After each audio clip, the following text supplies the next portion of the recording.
Мен екеуін де қарадым, мен біреуін ғана қараймын деп ойлағам. Екеуін де қарап үлгердім. Неге біреуін ғана қараймын деп ойладым? Қатты қызықпадым да, екіншісін қарауға сәті болып қалды. Мизогинсің ба не деп? Барби қызық болмады онша. Сексистсің ба? Иә, сондай мүмкін сондай себептермен де шығар, білмеймін. Сексистпін деп санаған.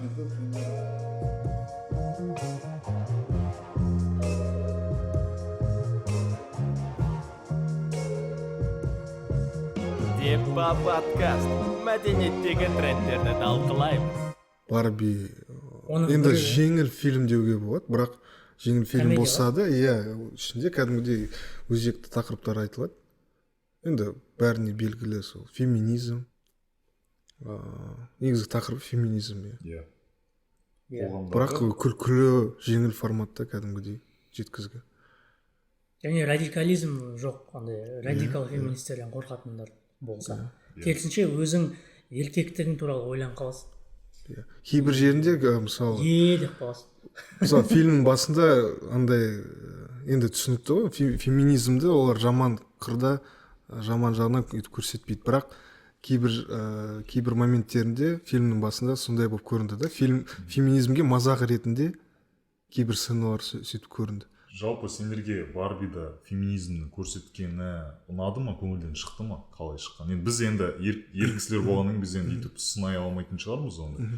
Ер кісілер көбірек айта алатын шығар ол бойынша. Бірақ менің ойымша, маған жалпы фильм ұнады, екі фильм де ұнады. Бірақ Барбидағы феминизм шамалы бір тікелей бетке айтылған сияқты болды да. Яғни астарламады. Яғни феминизмді кейбір жағдайларды тіпті бір күліп көрсеткендей болды да, бір өздері бір шамалы сол сынағандай феминизмді. Сол жағынан мен түсінбей қалдым негізі шыны керек. Өйткені шынымен де өте ауқымды, өте дұрыс нәрселерді көтерді фильм. Яғни өте үлкен мәселелерді, қоғамдағы әйелдердің рөлі. Яғни оларды тек қана әдемі кукла ретінде, немесе қандай да бір балаға ғана қарайтын, немесе бір үйге ғана қарап отыратын екінші бір рөлдегі, бір тұлғалар ретіндегі рөлін сынау. Яғни көп 60-шы жылдарға аллюзия болды. Мысалы, негізі Барбилардың өзінің пайда болған уақыты сол уақыттан болды емес пе, қателеспесем. Шамамен. Яғни Америкада 60-шы жылдары қоғам қандай болған? Яғни әйелдердің дауыс беру шатаспаса, мен қазір өте қатты қателесіп қалуға қорқып жатырмын, бірақ енді белгілі бір уақыттарда әйелдердің дауыс беруге құқығы болмады. Яғни олар үшін тек қана күйеулері ғана дауыс беретін. Сонымен қатар жалпы поп культурада, қоғамда American Dream деп айтады ғой. Яғни American Dream'дік отбасыда әйел ол әрқашанда сондай бір домохозяйка, бала бағады, әрқашанда сондай сұлу болып, өзінің еркегін көңілін шығу үшін бәрін жасайтын, бір сондай интерьердің бір бөлігі ретінде деп кейде айтады. Қосымша ретінде. Яғни еркек бірінші орында, әйелі соның қосымшасы ретінде көрсетілген болатын. Яғни фильм осы идеяны жоюға тырысады. Яғни әрбір әйел адам ол өзі таңдай алады, ол өзінің қоғамда қандай болғысы келеді, сондай ұстай алады деген сияқты. Бірақ кейбір жерлерде феминизмді негізі астыртын және өте бір грамотно келтіруге болады. Бірақ бұл фильмде бүйтіп тікелей сен бетіңе айтқандай болды да. Міне бұл деген феминизм, егер сен бұны қолдамасаң, онда сен несің деген сияқты. Сен онда жаман адамсың несі. Сосын кейбір элементтерде, мысалы, біз қазір фильмға спойлер айта береміз. Жасай берейік, бұрай өтті ғой негізі шынымен. Кендар Барби Лэндті жаулап алған кезде, артынан Барби кеп, сосын қайтадан өзінің үйін ала бастаған кезде, олар айтады, біз әйелдер болып қайтадан басып алдық деп. Яғни шамалы біртүрлі оқыды, өйткені олар еркектердің әрекеттерін сынады да, бірақ өздері дәл соны жасады да, керісінше қарата. Яғни сондай жерлерінде бірақ басқаша әдіс жоқ қой. Білем ғой, бірақ революция ол біреуді жою міндетті түрде.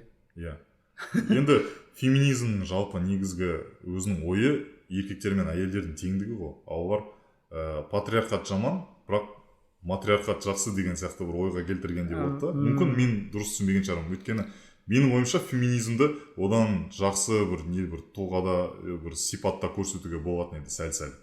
Басып алушылар емес. Басып алушылар емес, керісінше. Яғни біз еркектер сияқты болмау керекпіз, біз еркек сияқты ондай агрессор болмау керекпіз деген сияқты бір идеяны салудың орнына еркектер не жасайды, соны дәл керісінше жасап бір қоя салғандай сияқты болды да. Сол жағынан кішкене қанағаттанбадым. Әйтсе фильмнің 70% бөлігін маған өте қатты ұнады, өте күлкілі болды. Әсіресе Райан Гослингтің сондай бір рөлі яғни өте қызық болды. Сендер жалпы не ойлайсыңдар? Айтпақшы, бір ең алғашқы сахна, кішкентай қыздар кукланы сындырады ғой, дәу қыздар. Баланың қуыршағын сындырады. Сол қай фильмге сілтеме? Одиссея. Одиссея 2001-ге сілтеме. Одиссея 2001-де басында маймылдар бір тас лақтыра ма, тас жара ма, сондай. Сүйек лақтырады. Сүйек. Сондай сілтеме бар екен. Ал ең күлкілі жер андай гитарамен көзіне қарап тұрып. Сол негізі көп айтады, кринж дейді да. Өмірде саған біреу гитарамен көзіңе тесіліп қарап тұрып бүйтіп ән айтса, кішкене андай не сияқты саған ыңғайсызданып гипноз жасап жатқандай ма? Ол жерде бір емес, барлық кендер қоршап алып сөйтіп өлең айтып жатқан кезде енді қызық болды. Жындық. Ал жаңағы сенің ойың әйелдер еркектер сияқты болмау керек деген, ол қаншалықты әйелдер еркек сияқты болып кетсе не болады? Онда олардың, менің ойымша, енді еркектерді сынап жатқаннан кейін бір қандай да бір мағына салынады ғой, яғни осы еркектердің нақты осындай қасиеттерін біз қоғамда қолдамау керекпіз деген сияқты. Ал олар дәл соны керісінше жасай отырып, дәл соны жасап жатса, онда феминизмнің онда несі, мағынасы қандай онда деп ойлаймын да. Сондай жол арқылы олар өздерінің құқықтарына жол ашу, бостандықтарына жетеді, қолы жетеді. Негізі радикал феминизм сондай әдістерді қолдайтын сияқты. Қалай болса да патриархатты құлату керек. Феминизм туралы тура бетке тіке айтты дейсің ғой, ана компанияның аты Маттел ма? Маттелдағы қызметкер болды ғой, әйел қызы бар. Сол қызметкердің сөзі ғой анау, біз әйелдер бүйтеміз, сөйтеміз, андай-мындай қиыншылықтарды көреміз. Соның бәрін айтқаннан кейін уже феминизмнің мағынасын енді 100% түсінесің да. Соның спичынан кейін. Соңында айтылады. Жалпы бұны негізі феминист бір кісіні болды ма негізі подкастта шақырған? Болған, Камила. Феминист кісі. Мүмкін сол неге мен келуім керек еді, мүмкін мен дұрыс түсінбеген шығармын, білмеймін. Жалпы екеуің биф жасап па кәдімгі? Жоқ, мен айтып тұрмын ғой, мен феминизмді қолдаймын. Мен қалай айтсам болады? Мен сол мүмкін басқаша болу керек еді. Басқаша жеткізу керек. Альтернативасы. Қалай айтсам болады? Үйтіп тіке емес, бірақ бір ойландырып жіберетіндей бір сондай бір андай түрде бүйтіп келтіруге болатын бет, одан сәл жақсырақ деген. Бірақ фильм айтып отырмын ғой, фильмнің қойып атқан месседжімен мен толықтай келісемін. Яғни біз қоғамды өзгерту керекпіз, ондай роль болмау керек әйел кісілерді екінші бір не сияқты, екінші рөлдегі адамдар ретінде қабылдау өте нашар идеология, өте дұрыс емес идеология. Ал сендер айналаңдағылардың көбі солай есептей ма, санай ма? Әйелдер бір шекарадан аспау керек та деп санайтындар бар ма сенің айналаңда? Жалпы немесе андай қатын ғой деп айтады да, мысалы. Бірене естісе қатындар ғой дейді да, мысалы. Жалпы мен кейбір таныстарымнан ондайды естігем, бірақ шыны керек мен өзім ондай идеяларды қолдамаймын, және мүмкіндік болған кезде түсіндіруге тырысамын да, олай болмайды, жалпы ол дұрыс емес ой деген сияқты. Сосын бізде кейбір осы біздің өзіміздің қазақтың қоғамында да бір сондай бір арасында бір патриархалдық бір сондай бір тәрбиенің арқасында ма білмеймін, бір әйел шынымен де отбасыда әйел екінші болу керек, бүйту керек, көп сөйлеу, сондай ойларды қазіргі күнге дейін айтатын адамдар бар мысалы. Отбасыларда, яғни ең бірінші орында күйеу болу керек, әйел үйтіп көп қосыла бермеу керек деген сияқты. Оған да қарсы шығуға тырысу керек. Яғни тең болған жағдайда, яғни гармония болады, яғни теңдік әрқашанда ол тең-теңмен өмірдің заңдылығы, жалпы әлемнің өзінің ережелері қалай айтса болады, балансқа келуге тырысады да. Ал біреусі басын, біреусі төмен болған кезде бұл әрине хаос қалды. Хаостың жаратылыстарына қарсы шыққан император. Дача, мача, хата, хаос. Хаос. кім Оппенхаймер ол керісінше еркектердің фильмі сияқты көрінеді, иә. Мүмкін, бірақ Ондағы фильмнің әйелдер онша ойнамайды онда. әйелдер онша ойнамады, иә. Бірақ неге? Бірақ Роберт Оппенхаймердің әйелі Эмили Блант ойнаған, мысалы, өте мықты кейіпкер. Екінші тарапты кейіпкер болса да, бірақ соның арқасында негізі Оппенхаймер одан да қатты құлап қалмады деп айтса болады ғой. Фильмнің соңында, қайтадан спойлерлар айта берейік енді, бәрі оны сынай бастайды ғой, соңында, фильм соңында.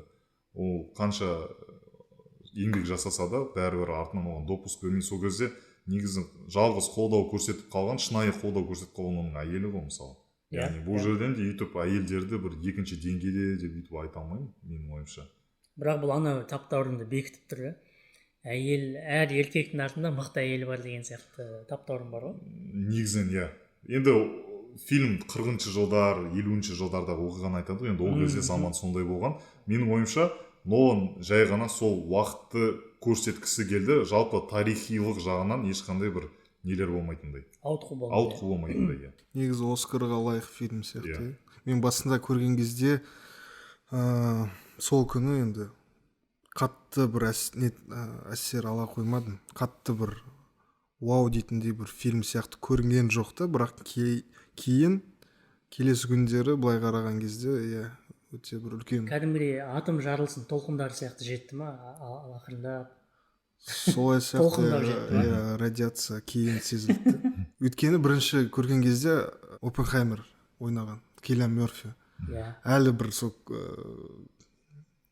Острый козырькедағы образындағы сияқты көрінді да. Томас Шелби сияқты, түрі сондай, мысалы киінгені сол сияқты көрінді.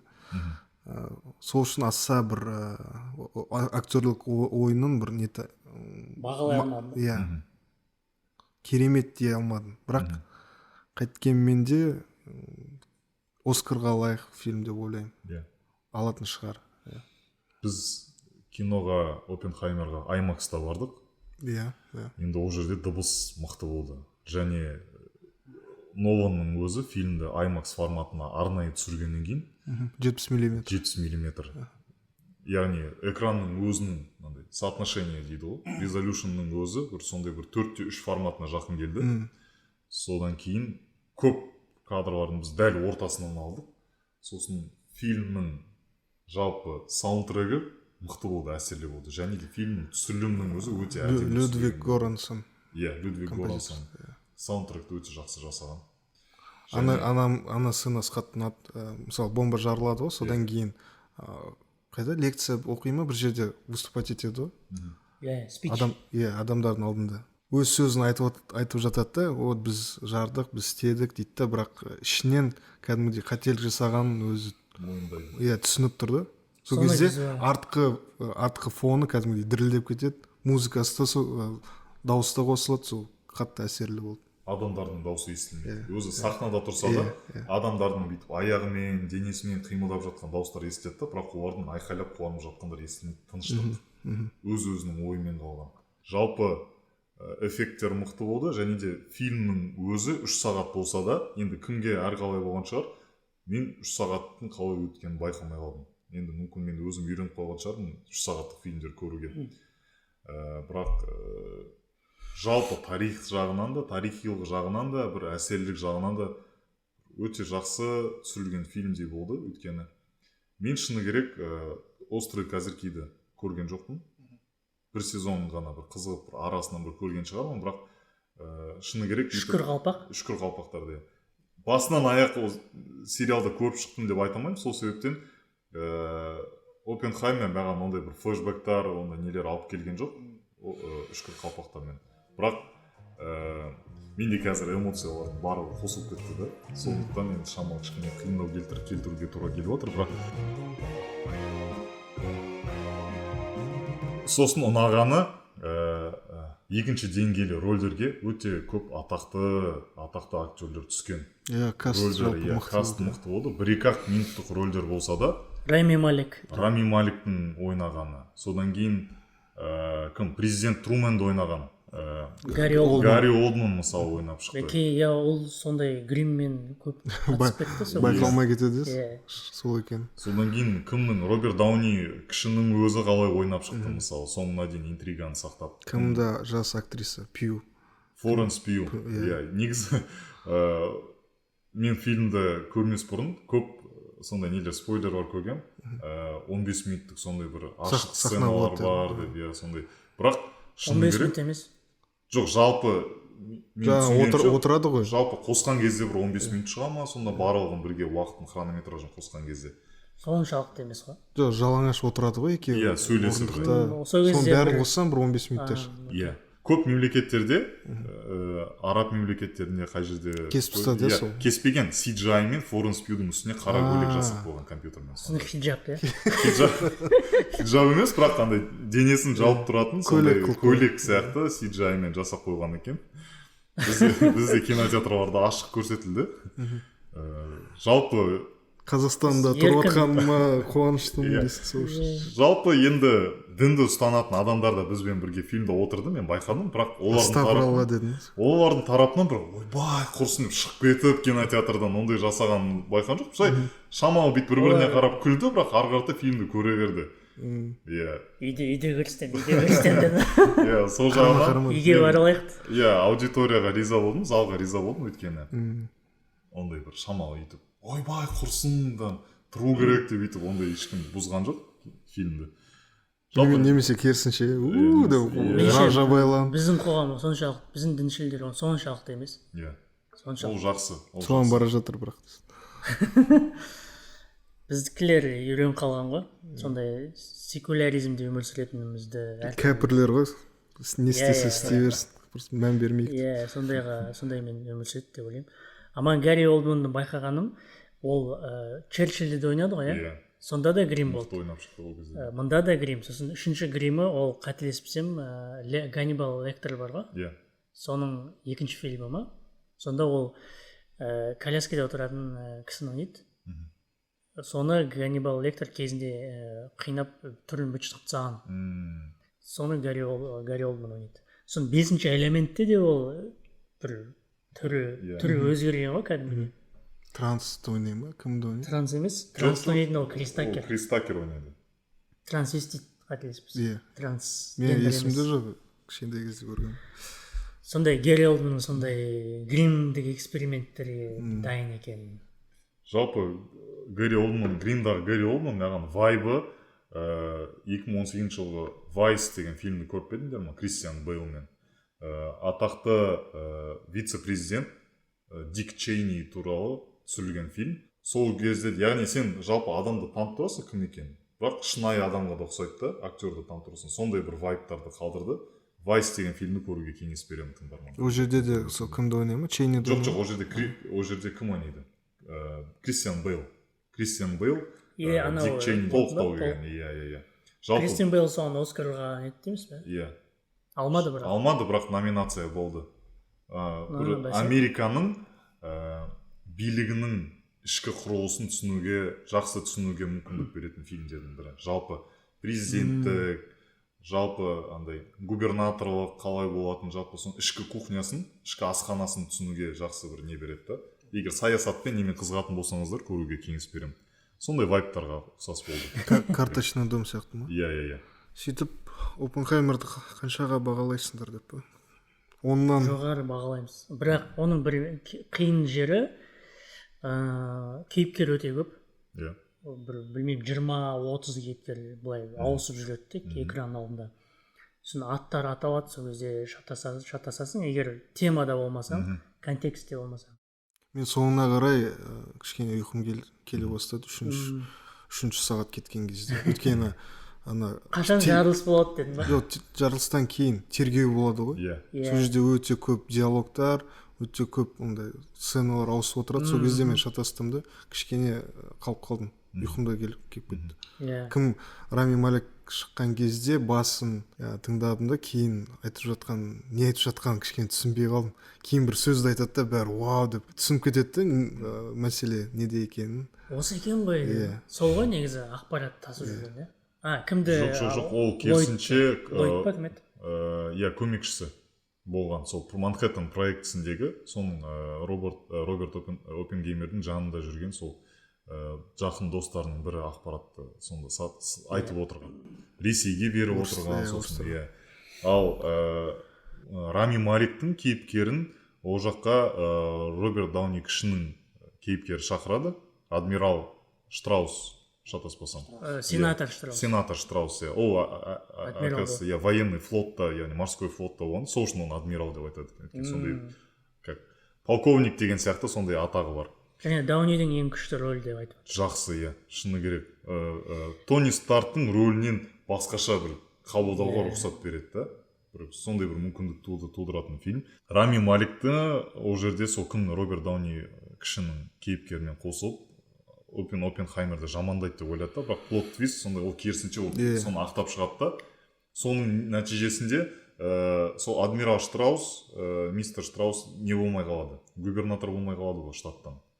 Яғни қанша Оппенхаймерді сынап, оны орнына қоям деп ойлағанына қарамастан да бәрібір өзінің дегеніне жете алмай қалды ол.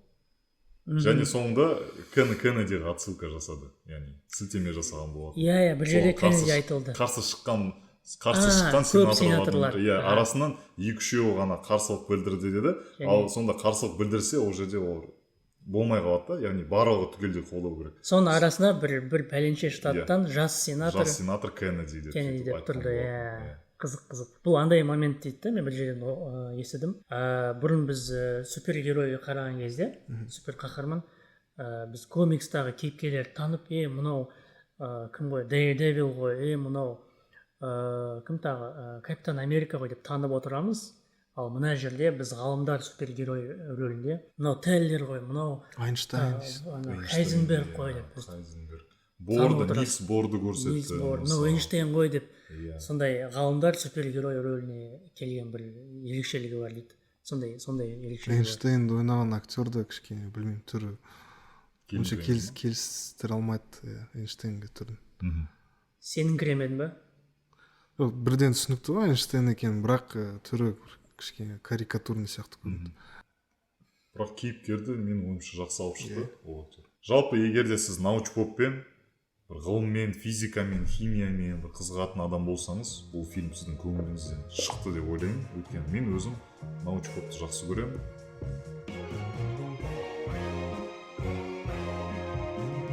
Оппенхаймерден біз полигон тақырыбына ауысып аламыз, өйткені 29 тамыз Семей полигоны жабылған күні.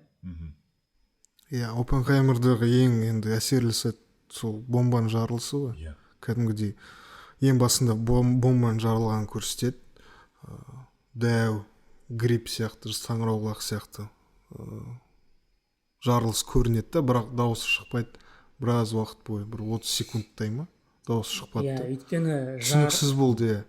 Қашан дауысы шығады деп күтіп отқан кезде тарс етеді. Күтпеген жерден арасында сондай бір хоррор элементтері болғандай болды. Сен күтпеген жерден бір дыбыспен сені бір сескендіріп жібереді да, өз-өзіңе келтіреді. Және бір сағаттың дауысы ма, бірдеңе бар, бір тыныш, бір сөйлеп жатқан кезде сағаттың дауысы естіле бастайды. Ноланның темасы ғой, сағат уақытты жақсы көреді сондай. Ал неге дыбыс кейін келген себебі ол не ғой? Бірінші жарық көрінеді, кейін дауысы. Жылдамдығы дыбыс жылдамдығынан көбірек әлдеқайда. Мен солай өткенде біз Курчатовқа бардық, дос бала екеуміз, Ғалымжан деген. Сол кезде жаңбыр жауып кетті. Сонымен күн күркіреді ғой, соны видеоға түсіріп алғымыз келді аспаннан. Сол кезде мен бір-екі рет түсіре алмай қалдық дыбысын камераға. Сол кезде келе жатқан кезде біраз уақыттан кейін бірдеңе жарқ ете қалды. Түсіндім, мынау найзағай жарық. Қазір дыбыс болу керек дедім да, бірден камераны шығардым, басқан кезде кәдімгідей дыбыс басталды. Күн күркірей бастады. Сол кезде физиканы білген қандай керемет. Science деп. Science bitch деп. Немесе мен де бір өзімше бір ғалыммын деген экспериментатормын деп па.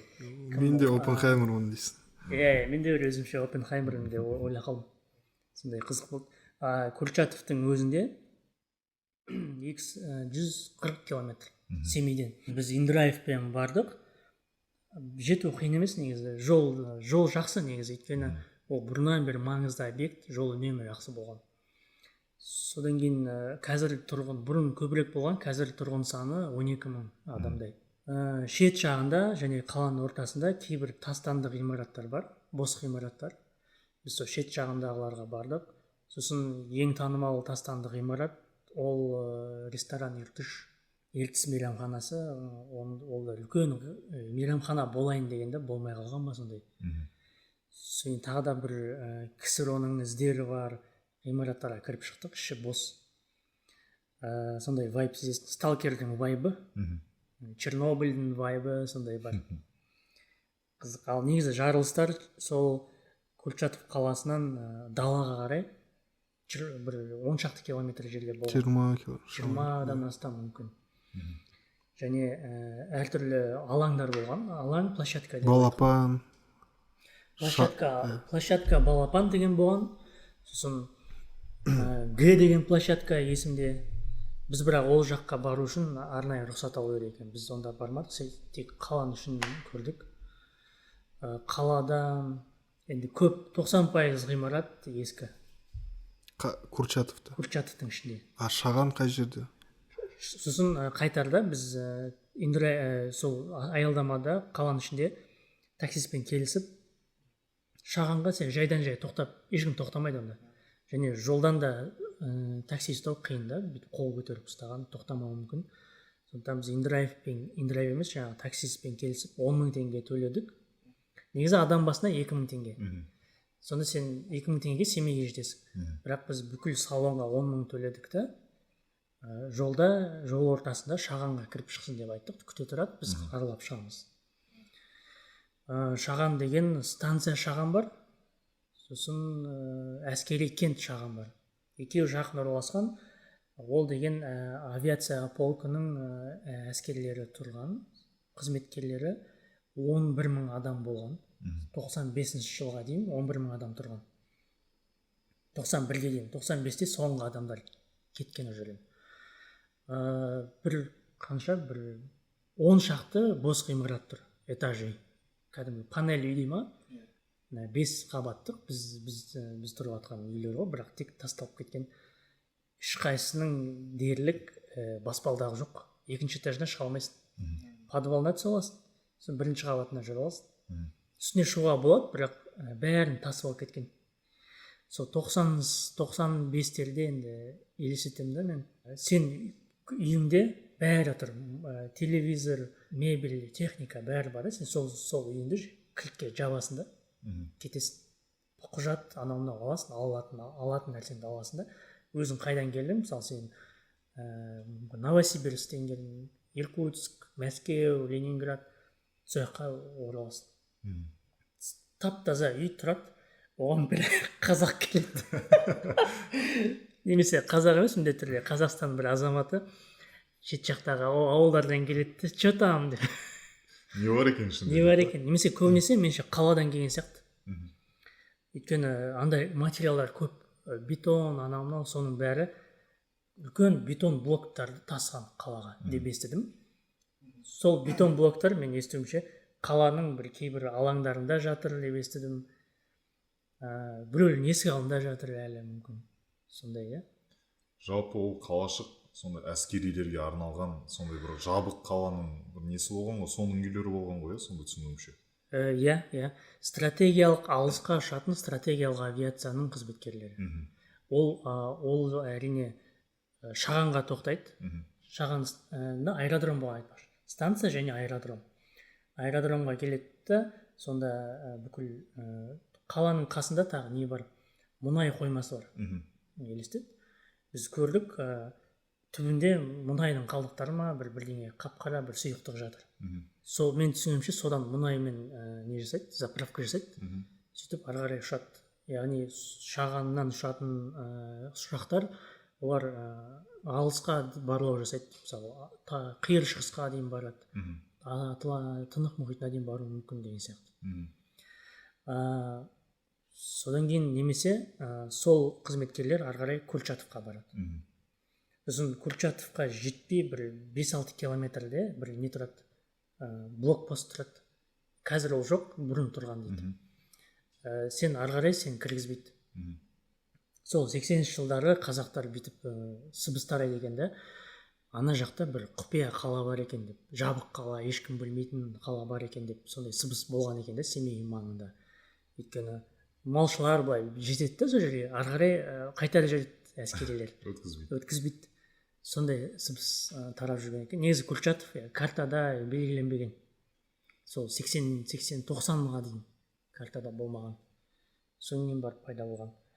Сол шағанда ешкім бір сезесің, кішкене мен Припять дегеннің видеоларын қарадым да, Чернобыльда Припять деген қала болған. Ол да тура шаған сияқты.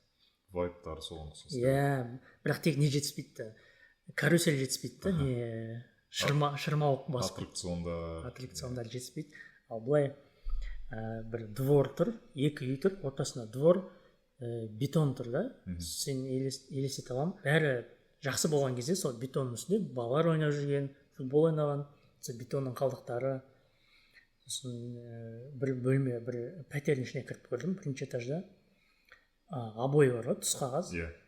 Былай ашылып қалған да, бірақ сақталған. Обой 95-ші жыл соңғы адам кетсе, 95-ші жылдан бері тұр да ана обой. Бірақ әдемі быт-шыт болған, бірақ әлі де жабысып тұр да.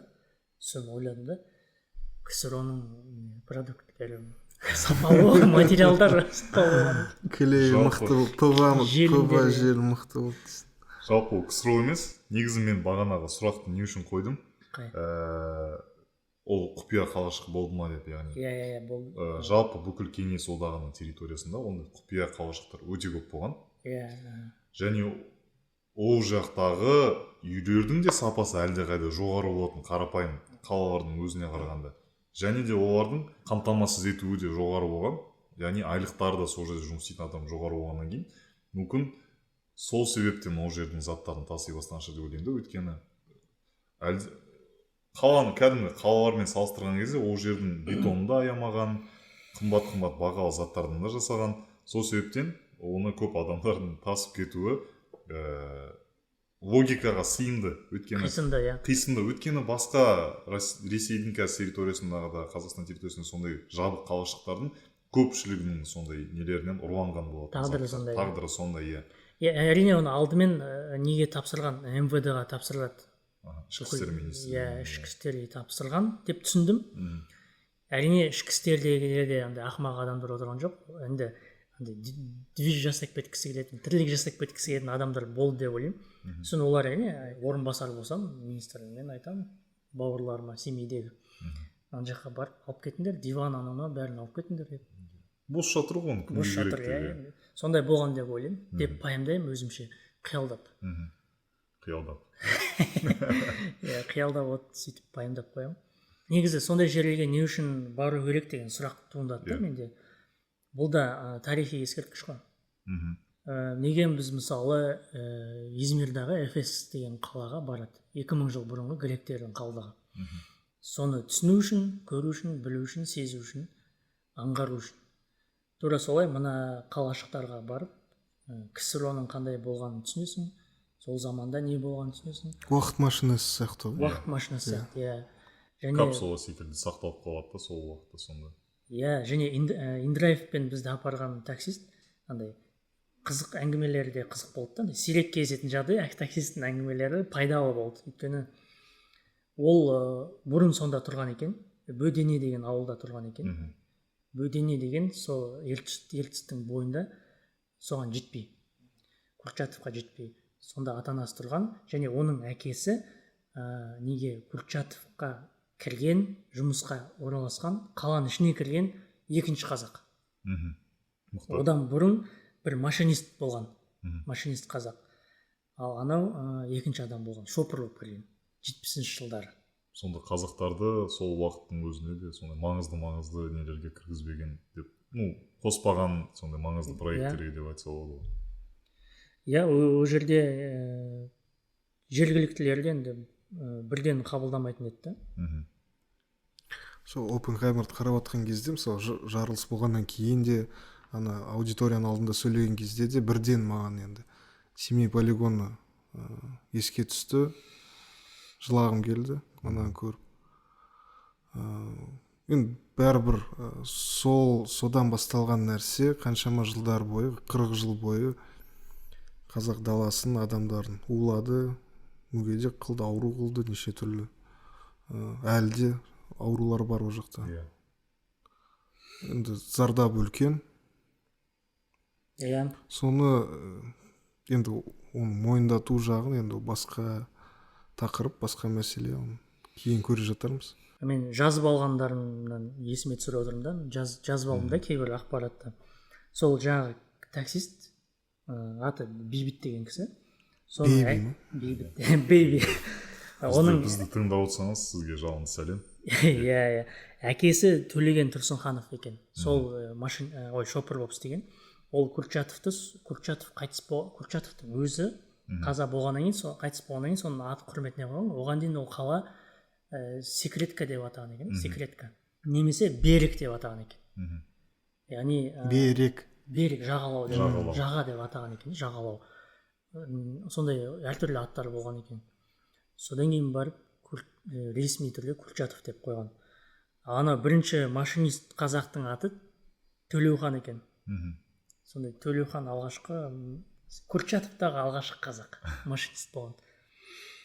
Сосын Курчатовта біз сол таксимен түсіп қалдық та, бір мәдениет ДК еді, Дом культур ДК-ның қасына түсіп қалдық. Сол кезде бір орыс тілді ата андай үстінде киімі шешіп тастаған, жалаңаш тұр да, кеудесі жалаңаш, топлес тұрды.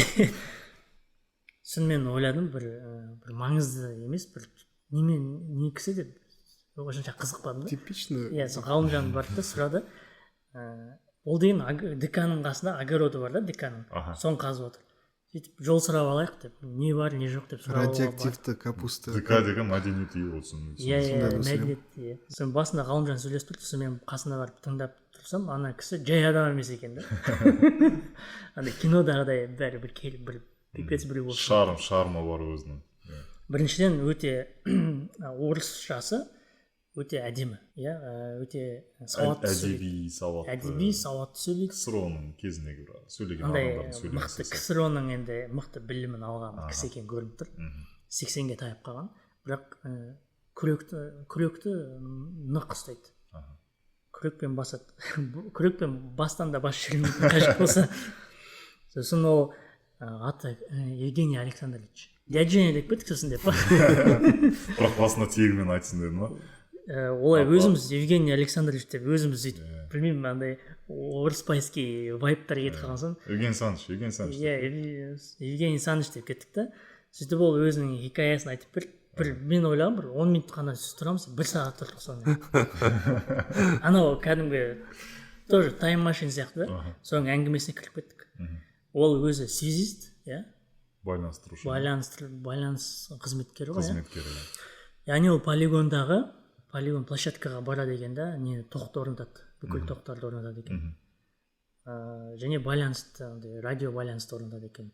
Өзі радио любитель, радио әуесқой екен. Сосын ол өзі радио хулиган болған дейді. Радио хулиган деген ол да қызық нәрсе. Дауыс чат бар ғой кәдімгі.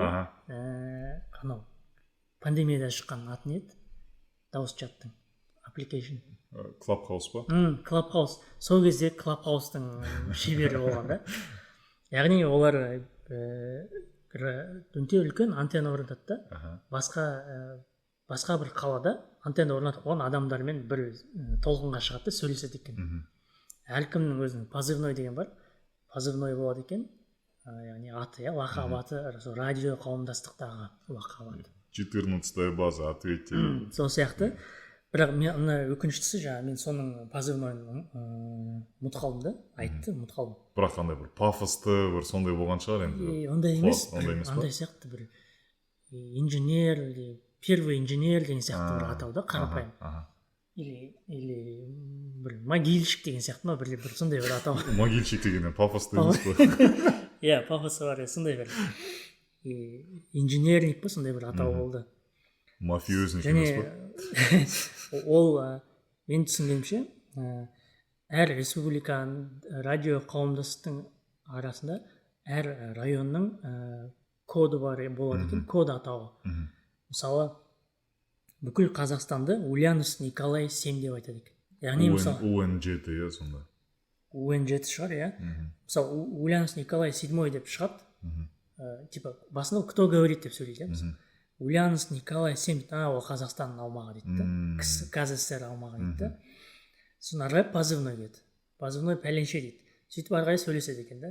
Сөйлесіп шығып кетеді. Ол негізі заңсыз нәрсе. Тез сөйлесіп кетіп қалады екен. Содан ләззат, адреналин. Ұсталмай жатып өшіріп тастауым керек та радионы, мен түсінгенімше. Ал мен сұрадым, нақтыладым, ал Өзбекстан мысалы қалай аталады десем, Өзбек СССР'нікі ол Ульяновск Николай 8 уже. Анау біздікі 7 болса, олар Өзбекстан сөйтіп кете береді екен да. Қазақтар 7-ні жақсы көреді ғой деп бізге берген ғой. Мүмкін, не айтпақшы, 7 деген бекер емес. Сондай адам, сосын ол полигон кезінде көп ВХС-ға, камераға көп түсірілген дейді. Сол камераның, сол түсірілгеннің бәрін қазір ол неге жесткий диск, қатты дискке салған екен да. Бірақ қатты дисклер істемей қалған. Ой, бұл. Пәленше гигабайт материал күймеген, әзірше белгісіз. Сонымен айттым, номеріңізді жазып алайық, біз көмектесе аламыз, сондай мамандар тауып береміз, ақпараты шығарылады. VHS деген бізді тыңдап отырған жас көрермендер болса, ол видик дегенді естіген шығарсыңдар, видеомагнитофон, видеокассета. Видеокассеталар, иә. 4 бұрышты дисктен бұрын болған нәрсе, иә. CD-ромнан бұрын. Иә, сондайға жазған. Ол жазып кейін цифрландырған, бірақ анау кассета бар қайда кетті десем, оның үстіне басқа кино жазып салған. Қандай фильмдер екенін де түсініп отқан шығарсыздар енді деп па. Білмеймін. Әрине қалжың бұл. Бірақ көп нәрсе айтты, соның бірі сол болды. Сосын біз келістік, енді тағы да хабарласып, соны өйткені онда полигондағы съемкалар болды дейді. Жарылыстар түсірді. Жарылысты білмеймін, бірақ полигонды түсірдім деді.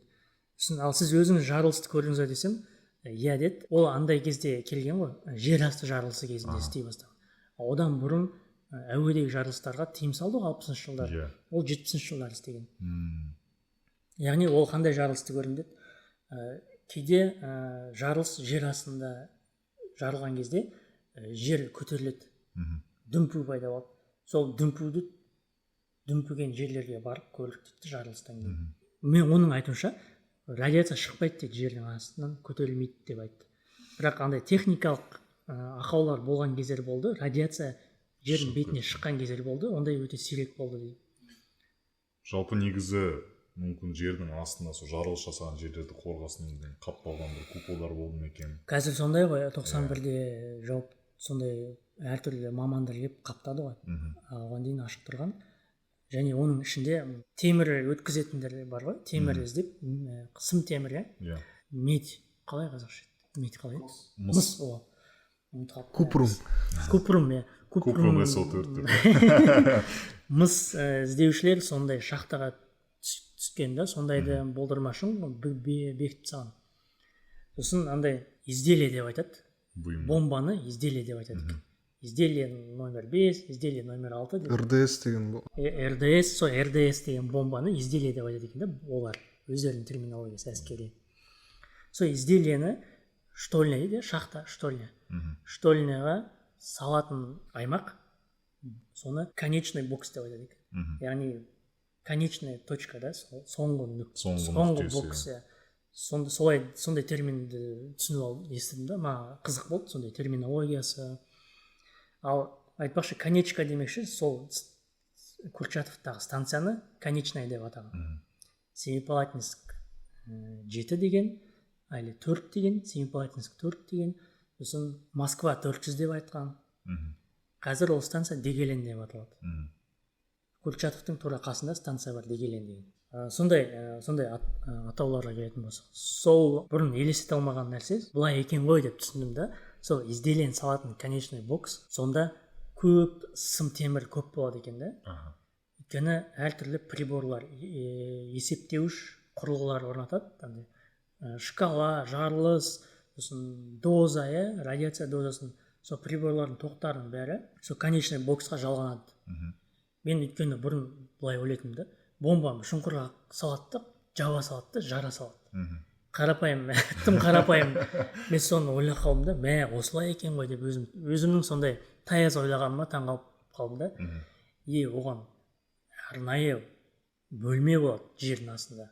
Оған талай тоқ жалғанады. Жарылғаннан кейін сол тоқтар арқылы сигнал барады да, мен түсінгенімше.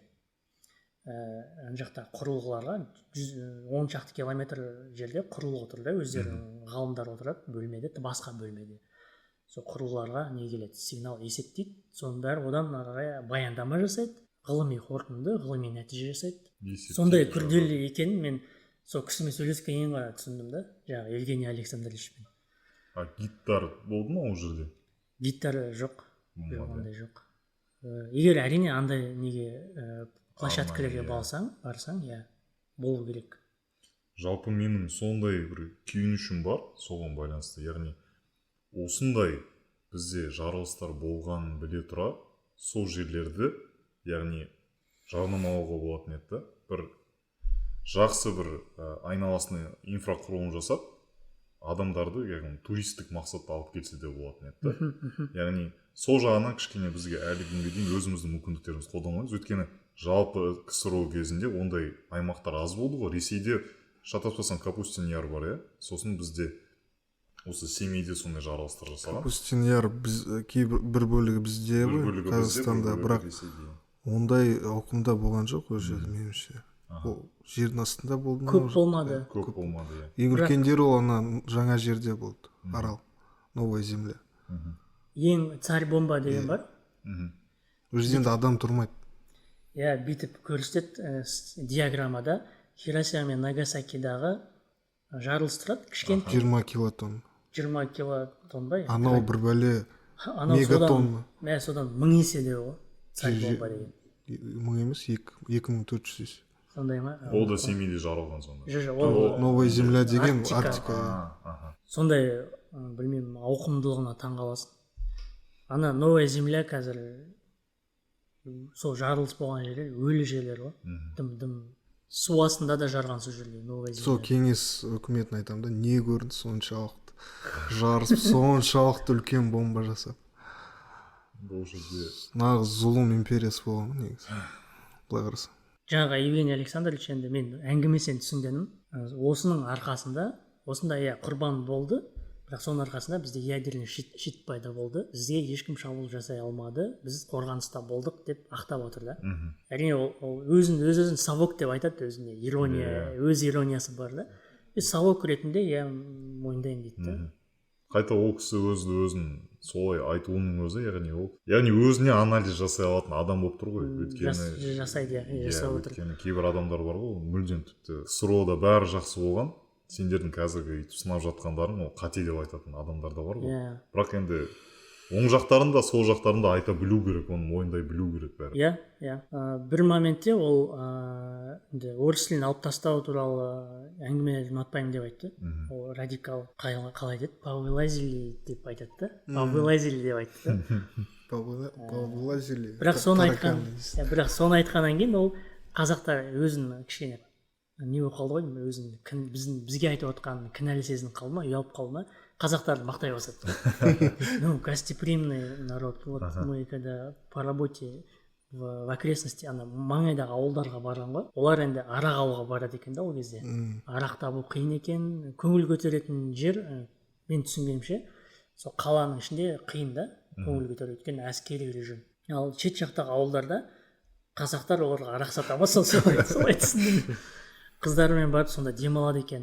Сосын қазақтар үйіне кіргізіп ет асап, от души береді да, қонақ жайлығын көрсетеді. Соған риза болатынбыз дейді да, сол кезде 70-ші жылдар. Қызық кезең да негізі бір жағынан. Жалпы сол менің айтқым келгені, неге сондай жерлерді бір продакшн емес, жалпы бір дамыта отырып, туристерді шақырып, жалпы осындай атомды жарылыстар, ол адамзатқа зиян деген сияқты бір сондай бір көрсетудің бір мұражайы, немесе бір көрмесі ретінде айналдырмасқа деген сияқты бір ойлар керек. Курчатовта ядролық зерттеу институты бар, онда соның ішінде мұражай бар, бірақ ол біз жексенбі бардық, ол жабық. Жоқ, мұражайлар бар екен, жалпы бар шығар, бірақ мен заманауи түрде айтамын да, қандай да бір турлар. жастарды нелерді, өйткені мұражай форматында оларды көретін адамдар өте аз ғой. Мысалы үшеуміз қазір ол туралы, мысалы Макс сен ғана барып көрдің, мысалы мен көрген жоқпын, Нұрс көрген жоқ. Сол сияқты көрмеген адамдар да өте көп қой. Ал егер сол жаққа өте бір дұрыс пиар жасай отырып, жақсы инфрақұрылым жасай отырып, ол жалпы атом мәселесіне одан сайын үлкен жарнама жасау болатын еді. Яғни біз осындай қателіктер жасамау керекпіз деген сияқты. Және де атом ол жерде мысалы бір андай мастер-класс, не мастер-класс емес, жалпы түсіндірме бомба жарудың мастер-классы. Иә, жарты сағаттың ішінде Ноланды шақырып. Жоқ, мен айтқым келгені түсіндірме жұмыстары. Бұрын бізге айтушы еді, мысалы ядролық жарылыс болған кезде өз-өзін қалай ұстау керек деген сияқты. Сондай нелерін сақтану ережелерін бір түсіндіретін бір сияқты бір бөлмелер ашуға болады деген сияқты. Жалпы сондай бір идеяны салғым келді. Жалпы бұл сол Оппенхаймердан да шығып отыр да, яғни фильмде бір мезетте көрсетіп қалды ғой, ядролық бомба жарылған кезде адамдар қалай жанып кететінін. Яғни ол мысалы Жапонияда үлкен сондай бір нелер бар, жалпы музейлар бар. Олар осы Хиросима мен Нагасакиді инсталляциялар арқылы не арқылы өте мықты көрсете алды да, не үшін олай жасауға болмайды деген сияқты. Жалпы менің бір түйінгенім сондай секілді бізде де жасамасқа дегенім ғой. Болашақта осындай қателіктер жасамайтындай. Яғни қазір Ресей мен ақш батыстың арасында болып жатқан кикілжіңдердің нәтижесінде қайтадан қазір көп шықты ғой, ядролық жарылыстар жасауға дайынбыз, біз жарып тастай аламыз, бүйте аламыз, сөйте аламыз деген сияқты. Ал менің ойымша адамдар сол 50 жыл бұрын болған сол тәжірибені ұмытып қалған сияқты. Яғни ядролық жарылыс деген негізі өте бір қиын жағдай, онымен өйтіп ойнауға болмайды шыны керек. Және де қазір қайтадан сол ядролық қарумен қорқыту біз қайтадан сол деңгейге қайтып келе жатыр деген сияқты бір үрей қорқынышты тудырады да. Қырғи-қабақ соғысының қайта жанданып кетуіне деген сияқты. Сол үшін менің ойымша қазіргі өскелең ұрпақтың санасында ядролық қару деген ол өте қиын және де бір үйтіп онымен оңай үйтіп. Кәдімгі адамзаттың жойылуына әкелетін сондай бір қару. Сондықтан үйтіп өте оңай үйтіп айта салуға болмайтынын сендіру керекпіз да біз адамзатқа. Мен жаңа айттым ғой, неге сондай жасамайды деп, туристік орталық. Соны ойланып қалдым да. Мысалы полигон болған жердің қасында, енді ол жерге жақындатпайды ғой. Бірнеше километр жақын жерлерде кәдімгі тур жасап, джиптермен зона дедім бе, қандай? Площадка. Бір площадкадан екінші площадкаға апарып, мүмкін ол жерге бір инсталляция ма, өтірік мысалы шұңқырлар жасап, шамамен көрсетіп, ұқсатып, немесе бір комплекс жасап, сол жерде үлкен дәу IMAX сияқты экран қойып, сол жердегі жарылыстың видеосын көрсетіп, немесе өтірік визуаль компьютермен сондай жарылыстың бейнесін қойып қойса, адамдар тартылады, ондай қызық болушы еді негізі. Әлембай ақша керек, керек, бірақ ол ақша басқа жаққа да құртылып жатыр ғой, бәрібір деген. Ол ақша бәрібір туристер келсе кәдімгідей өзін-өзі ақтайды. Бізде көп қой сондай.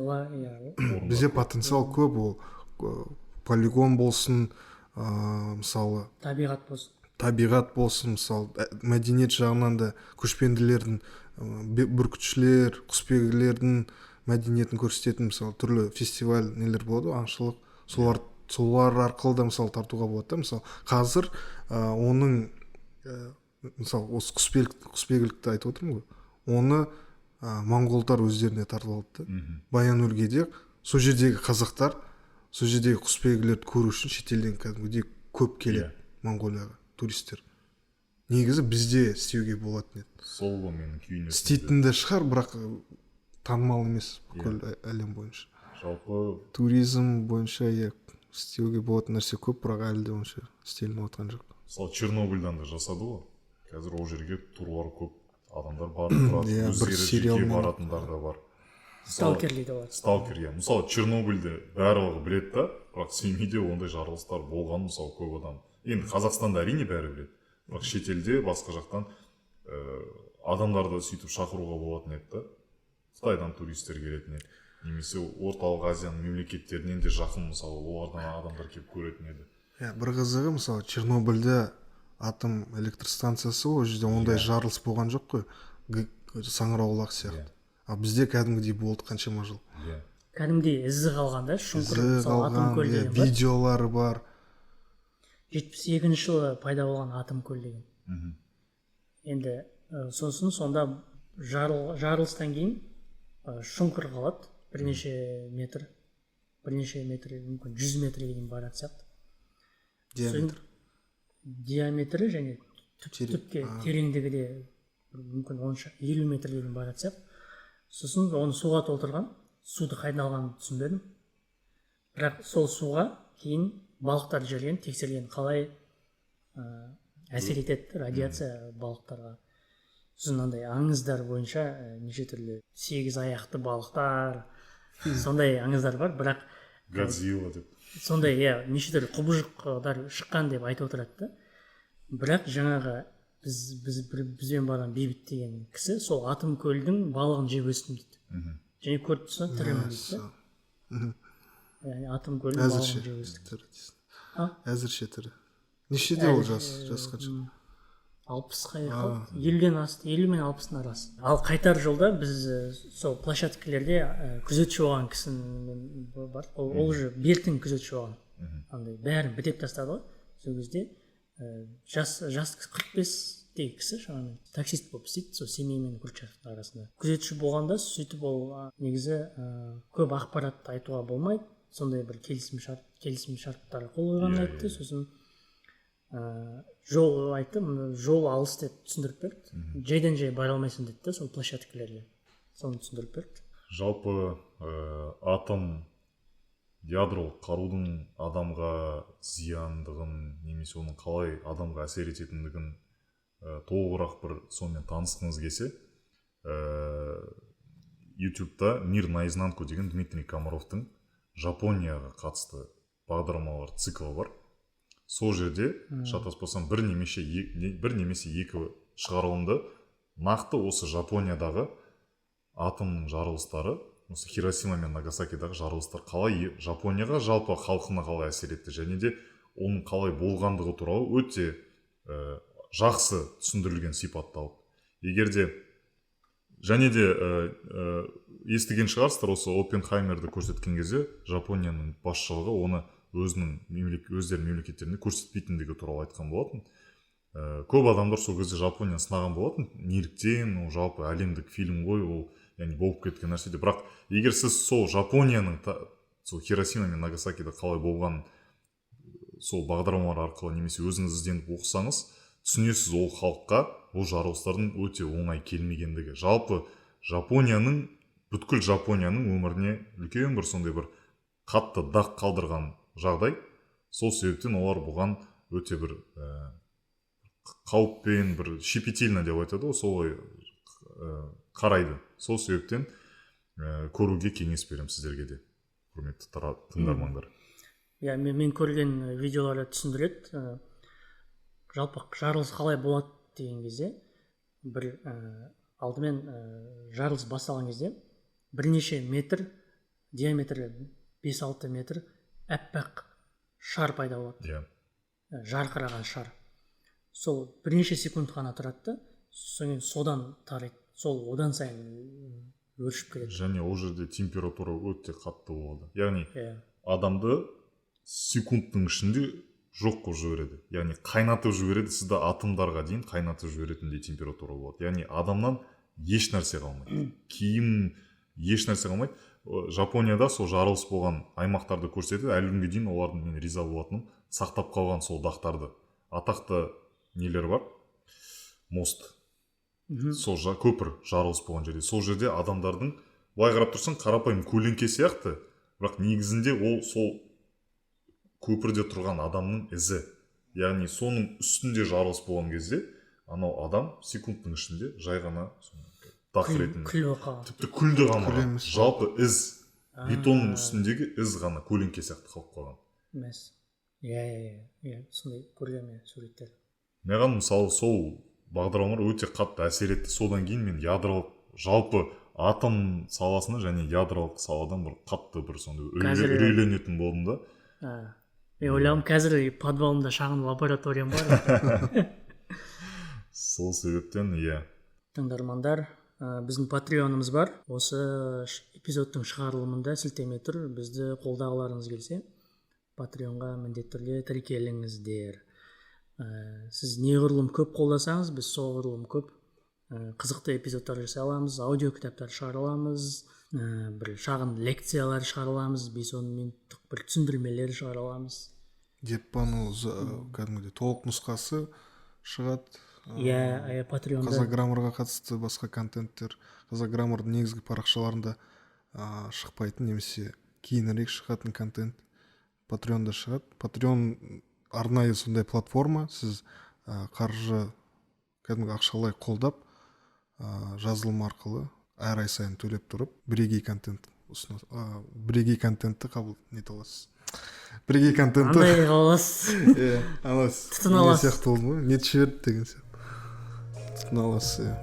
Сау болыңыздар. Азат Әбдікамал сіздерге атом бомбасы туралы айтып береді. Сау болыңыздар. Сау болыңыздар, келесі кездескенше. Депа подкаст.